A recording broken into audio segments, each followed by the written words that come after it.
तीन नेत्र होते हैं।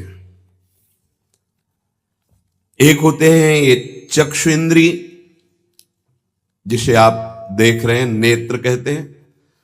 दूसरे होते हैं बुद्धि में नेत्र, और तीसरे होते हैं हृदय में नेत्र, जिनसे संसार देखा जाता है, विषय देखा जाता है, स्वप्न देखा जाता है, जागृत देखा जाता है। ये नेत्रेंद्रिय से देखा जाता है। इससे ना आप किसी महात्मा की स्थिति को देख सकते हैं, ना भगवत स्थिति को देख सकते हैं। ये केवल माया को देखने वाले नेत्र हैं जो सबके पास हैं। चक्षु इंद्रिय, ये इससे आप किसी की स्थिति नहीं देख सकते, इससे आप परमात्मा दर्शन नहीं कर सकते, इससे आप तत्व दर्शन नहीं कर सकते। ये केवल ब्रह्मा के द्वारा रचे हुए नेत्र, ब्रह्मा की रचना को ही देख सकते हैं, बस। आगे है बुद्धि नेत्र, ये ज्ञान नेत्र हैं। जब बुद्धि में ज्ञान नेत्र प्रकाशित होता है तो तत्व बोध होता है, और भक्तों के हृदय नेत्र खुलते हैं। ही के नयन निहारी, हृदय के नेत्र जब खुलते हैं तो प्रिया प्रीतम की रूप माधुरी, लीला माधुरी, ये उसके नेत्रों में, इन नेत्रों में झलकते हैं। अंदर के दो नेत्र जब ज्ञान चक्षु खुलते हैं तो सर्वत्र आत्म तत्व का दर्शन करता है, अपने स्वरूप का अनुभव करता है, ब्रह्म तत्व का अनुभव करता है। जब हृदय के नेत्र खुलते हैं तो सर्वत्र चिद चिद लक्षणम सर्वम राधा कृष्णमयम जगत, वो तत्व को राधा कृष्ण के रूप में, जैसे गोस्वामी जी सिया राम में। लेकिन इन नेत्रों से ये दोनों बातें नहीं देखी जा सकती, और इन्हीं नेत्रों से ये दोनों बातें देखी जा सकती हैं जब बुद्धि के नेत्र खुल जाए और हृदय के नेत्र खुल जाए। उपासक हृदय के नेत्र खोलने का प्रयास करें। वो पहले आहार शुद्धि करें, बहुत भोजन शुद्ध। बड़ी कृपा है, आकाशवृत्ति से जीवन चलता है, श्री जी को भोग लग करके मिलता है, परम पवित्र है। अब जो बात करें, पाते समय उपास्य देव के सिवा अन्य कोई विचार नहीं रह जाना चाहिए, ये ध्यान उपासक दे। इसीलिए नाम कीर्तन चला दिया जाता है, चलता है नाम कीर्तन, नाम कीर्तन चला दिया जाता है कि आपका मन किसी विषय का चिंतन न करने पावे, नाम कानों में पड़े और चिंतन नाम का हो। जब हम भोजन के साथ भजन चलाते हैं तो वो भोजन जब पचता है तो नस नस में परम पवित्रता और भजन के परमाणु फैलाता है। अब जैसे आजकल भोजन की प्रथा, जूता मोजा वही शौच में पहन के गए हैं, वही लघुशंका में, और वही होटल में बैठ के वैसे ही जूता मोजा, वही कपड़े, वैसे ही बनाने वाला क्या भाव वाला है, कैसी पवित्रता रखता है, और पाने वाला क्या भाव रखे हैं और कैसी पवित्रता है, इन सब का प्रभाव भोजन पे पड़ता है। अगर भोजन ठीक नहीं तो बुद्धि निर्णय नहीं कर पाएगी ठीक। हृदय के नेत्र खुलने के बाद तो बहुत दूर रही, इन नेत्रों से भी सही नहीं दिखाई देता, गंदा ही दिखाई देने लगता है। इन नेत्रों में गंदगी बढ़ जाती है। जिसकी तरफ देखो तो वासना की दृष्टि से देखो, दोष दृष्टि से देखो, राग द्वेष की दृष्टि से देखो, ब्रह्म दृष्टि, भगवत दृष्टि उसकी नहीं आ सकती। ये बहुत जरूरी है। अरे कहीं भागा थोड़ी जा रहा है भोजन, धैर्य पूर्वक चिंतन करते हुए, नाम चल रहा है तो उसी नाम का चिंतन करते हुए। अब जैसे अपने लोग पूर्वाभ्यास तो पद चला लिया, बड़ी सुविधा रहती है। पद, कोई बड़ा पद ले लिया और मानसिक पद गुनगुना भी रहे हैं, चिंतन भी कर रहे, प्रसाद भी पा रहे। कोई पद उठा ले, बड़ा पद, देखत नौ निकुंज सुन सजनी लागत, प्रथम यथामति प्रणव बिहरत दो प्रीतम कुंज। अब जब तक पद पूरा नहीं होगा तो भागेगा नहीं, और भागेगा तो पद नहीं पूरा होगा, पकड़ हो जाएगी। अब पद चल रहा है, प्रसाद पा रहे, तो कभी कभी प्रसाद पाते पाते आंसू चल रहे हैं, प्रसाद पा रहे हैं, पद चल रहा है। अब वो भोजन क्या करेगा? प्रसाद नस नस में जाकर भागवतिक भाव संचरित करेगा। अब आप प्रसाद पा रहे हैं, किसी द्वेषी का चिंतन कर रहे हैं, गुस्सा आ रही, अब नस नस को वो क्रोध से युक्त करने वाली वृत्ति पैदा करेगा। आप प्रसाद पा रहे हैं, कोई काम चिंतन कर रहे हैं, वही प्रभाव आपके अंदर पड़ेगा। हमारी पद्धति रही है प्रसाद पाने की, चाहे जितना पवित्र हो, पर भोजन पाने के पहले हाथ पैर धोए गए, कुल्ला किया गया, पवित्र हो करके फिर वहां बैठ करके, पद्धति थी, आसन पीढ़ा चटाई बिछा दी गई, पवित्रता पूर्वक बैठे, भोग सामने आया, भगवद अर्पित प्रसाद है तो जय जयकार और कीर्तन करके पा रहे हैं। अगर वो ऐसी जगह से मिला है, भगवद अर्पित नहीं है, तो अपने सामने 1 मिनट रुक कर भगवद अर्पित करते हैं, फिर जय जयकार इष्ट की, गुरुदेव की, भगवान नामों की गूंज करके फिर पाते। वो प्रसाद हमारे हृदय में पवित्र भाव पैदा करेगा, भजन बढ़ेगा। भजन से ही हृदय के नेत्र खुलते हैं, भजन से हृदय के नेत्र, और हृदय के नेत्रों से ही प्रियालाल का दर्शन होता है, प्रियालाल का लीला चिंतन होता है। जो अपनी नस नस में नाम, पवित्रता, भक्ति, ज्ञान, तो भोजन में बहुत सावधान रहिए। ये 24 घंटे के लिए हमारे विचारों को अपवित्र या पवित्र करेगा भोजन। अगर अशुद्ध भोजन हो गया तो 2-3 दिन तक तो विक्षेप पड़ेगा ही। अगर बहुत ही निषिद्ध भोजन हो गया तो हो सकता है कि भजन भी रुक जाए, विक्षेप क्या रुक जाए, ऐसा ऐसा भोजन होता है। भोजन बहुत संभाल के, भले भूखा रहना पड़े तो अच्छा है 1-2 दिन, पर ऐसा भोजन ना होने पावे जो हमारे भजन को छीण करे। प्रायः जब श्री जी की शरणागति दीक्षा दी जाती है यहाँ, तो पहला कि तुम्हें 11 माला गुरु मंत्र के तो करने ही हैं, दूसरा 12 पद चतुरासी जी के पढ़ने ही हैं पक्का, तीसरा तुम्हें उस रसोई से कभी भोजन नहीं पाना है जिसमें मांस बना है, जिसमें मांस रांधा गया है। भले तुमको वहां दाल रोटी खीर और ये सब बना के दे, पर वो सात्विक भोजन नहीं होगा, वो राक्षसी भोजन होगा, क्योंकि वो रसोई अपवित्र है, उसके पात्र पवित्र। ये दीक्षा के समय दिया जाता है।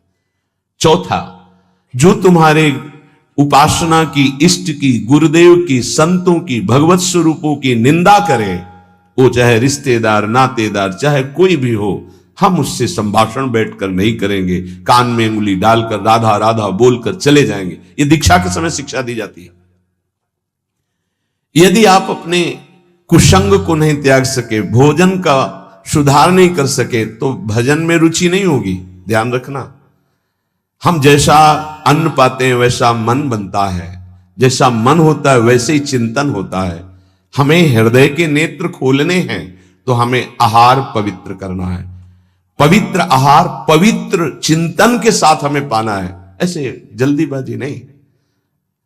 जल्दीबाजी है तो हम नहीं पा रहे हैं, जब हमें समय होगा पा लेंगे। कोई प्राण थोड़ी निकल जाएंगे, एक बार में पाएंगे, एक दिन ना पाएंगे, नहीं निकलते। कई कई दिन भोजन न पाने पर भी ऐसा नहीं होता कि प्राण निकल गए। बड़ी सामर्थ्य है, प्रभु ने सामर्थ्य दी है। उपासक सावधान रहे, कहीं प्रसाद पाते समय कोई ऐसा दृश्य, ऐसी वार्ता न कर बैठे जो भजन में बड़ी हानि पैदा कर दे। जैसे आप मोबाइल रख लिए और आप ऐसे दृश्य देख रहे हो जो आपका सर्वनाश करने वाले हो, भोजन पा रहे हो, तो आप निश्चित समझ लेना, निश्चित भ्रष्ट हो जाओगे, आगे नहीं बढ़ पाओगे, गिर जाओगे। भोजन के समय यदि आपका मन पद में नहीं लग रहा, भजन में नहीं लग रहा, तो जैसे यंत्र है आपके पास, तो चतुरासी जी लगा दीजिए, सत्संग लगा दीजिए। आपका चिंतन बनना चाहिए भागवतिक, कोई गलत चिंतन नहीं। और अगर कोई पास बैठा है तो वार्ता नहीं होनी चाहिए।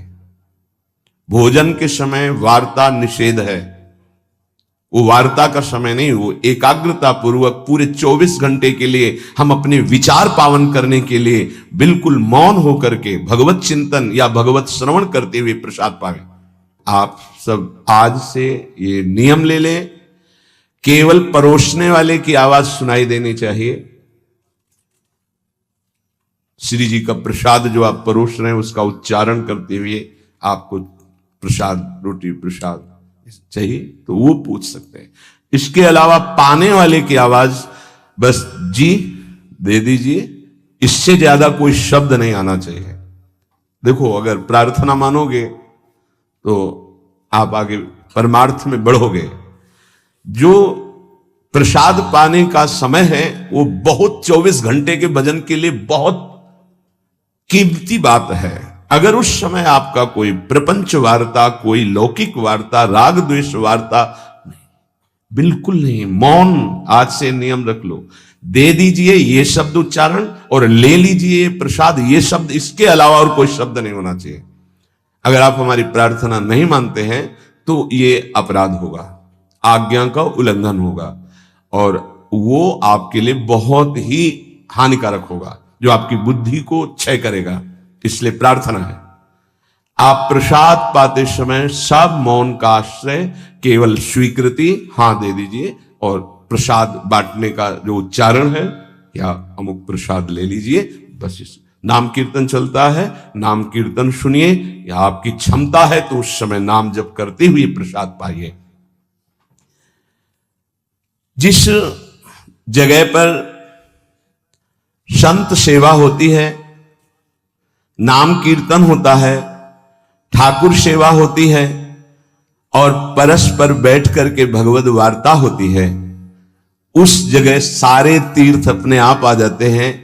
वहां वास करने वाले को किसी तीर्थ जाए या ना जाए, कहीं भी, संपूर्ण भुवन की बात कर रहे हैं, जिस घर में, जिस कुटिया में, जिस जगह में, जिस स्थान में नाम कीर्तन होता है, भगवत गुण कीर्तन होता है, साधु सेवा होती है, ठाकुर सेवा होती है, सारे तीर्थ स्वयं आकर वहां वास करने लगते हैं। तीर्थ क्या, तीर्थाधिपति तीर्थपाद भगवान वास करते हैं। जहां भगवान नाम कीर्तन, भगवत गुण गायन होता है, भगवान प्रकट होते हैं। मदभक्ता यत्र गायन्ति तत्र तिष्ठामि नारद, नाम वाणी जहां श्याम श्यामा तहां। सारे तीर्थ स्वयं वहां वास करते हैं। कुछ गृहस्थ जन कहते हैं हमारे घर में कोई चक्कर है, कोई टुटका कर दिया, कोई परेशानी।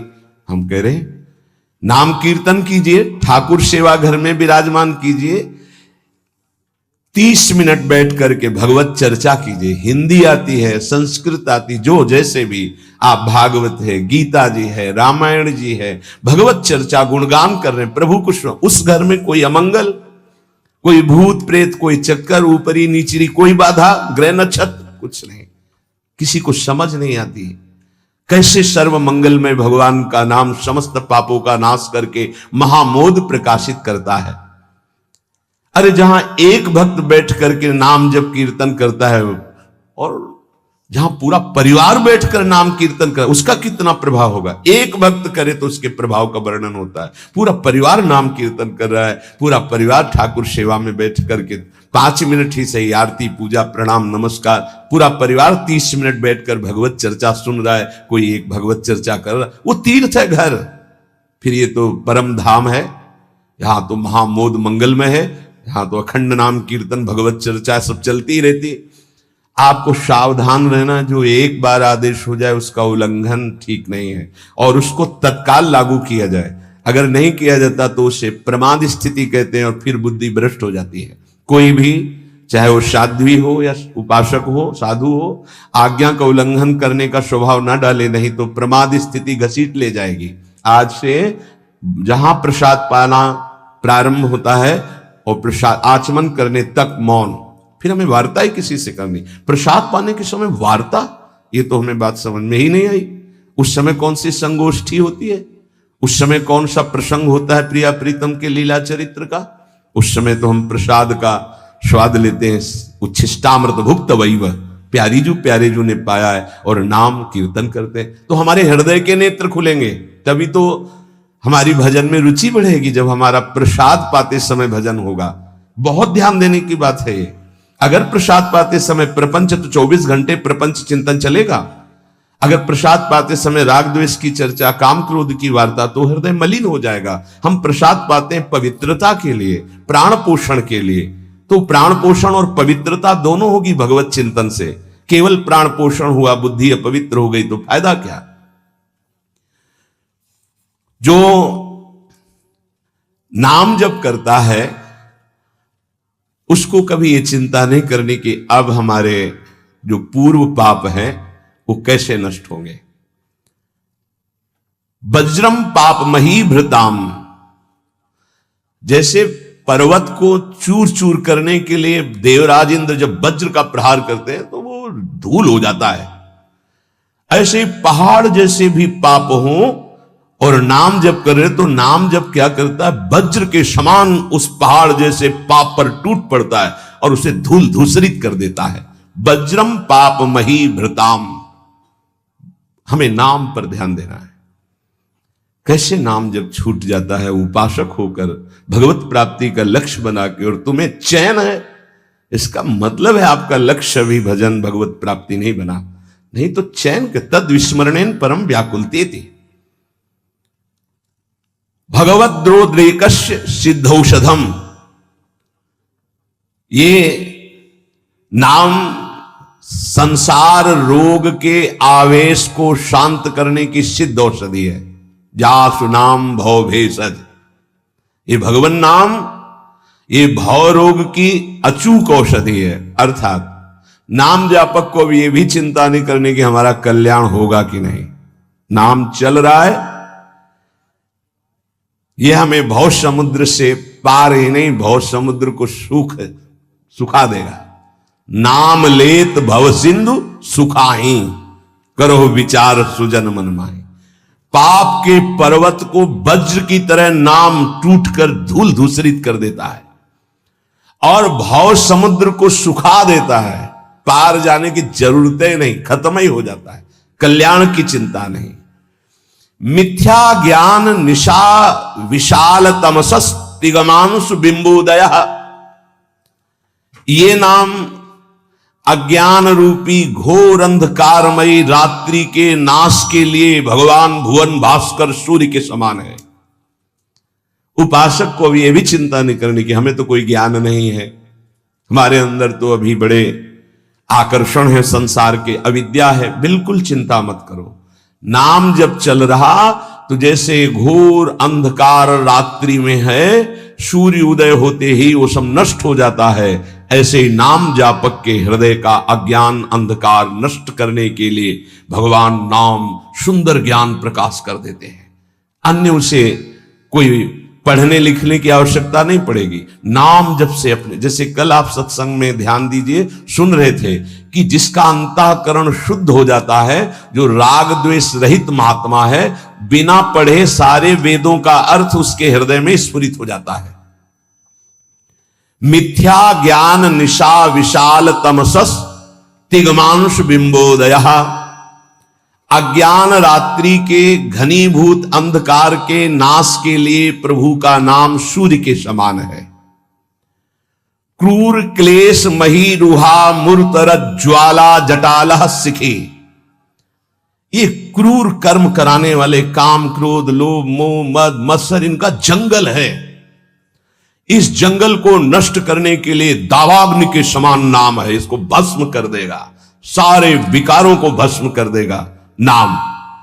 क्रूर क्लेश मही रुहा मूर्तर ज्वाला जटाला सिकी, जैसे प्रचंड दावानल पूरे वन को भस्म कर देता है, ऐसे नामाग्नि समस्त विकारों को भस्म कर देती है। हमको यह भी चिंता नहीं करनी कि हमारे अंदर विकार काम क्रोध लोभ मोह मद मत्सर है। नाम चिंतन करो, चिंता नहीं।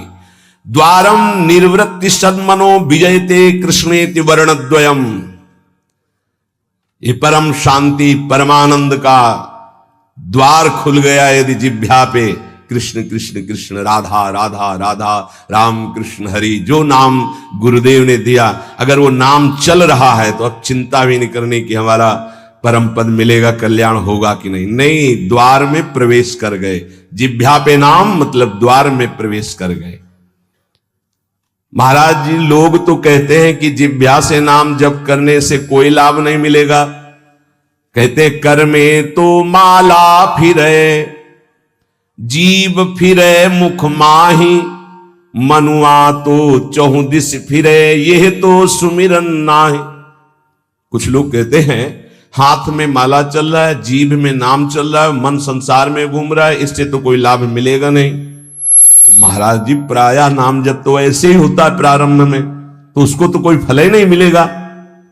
अरे ऐसा कहने वालों की बिल्कुल बात मत सुनो पूज्य उड़िया बाबा, ऐसा कहने वालों की बिल्कुल बात मत सुनो, उन्हें कहने दो। वो क्या जाने, नाम में अपार सामर्थ्य है। जिसकी जिह्वा में नाम स्मरण चल रहा है तो मन लगे ना लगे उसको फल अवश्य मिलेगा। ये बात इसीलिए भगवत प्राप्त महापुरुषों के वचनों को समझना चाहिए। अब कौन सा दोहा कहां से उठा के कैसे, अब अगर ये दोहा नए साधक को सुनाया जाए कि कर में तो माला फिरे और जीभ फिरे मुख माहि और मनुआ तो चौंदिस फिरे, ये तो सुमिरन नाहि। तो जो शुरू किया वो भी रख देगा माला कि फल ही नहीं मिलना, तो हम क्या करें।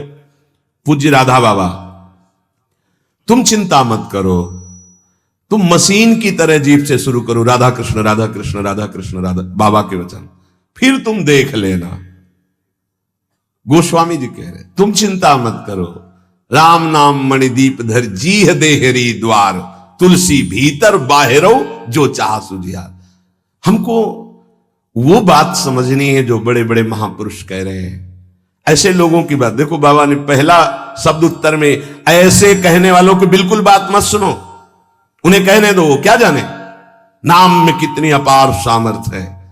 अहो वत्स पचतो गरीयान यज्जिभ्याग्रे वर्तते नाम तुभ्यम, नाम की मनसाग्रे लिख देते ना, मनसाग्रे यह जिभ्याग्रे, जिभ्या में जिसके आपका नाम विराजमान हो गया वो चांडाल भी जगत पूज्य बन जाता है। अहो वत्स पचतो गरीयान, वो सर्वश्रेष्ठ हो जाता है। भजन करना है, निरंतर भजन करना है, मन लगे ना लगे तुम्हें इसकी परवाह नहीं करनी। जो तुम्हारी जिह्वा से नाम निकल रहा है वो फल दे के रहेगा, ये बैठा लो हृदय में।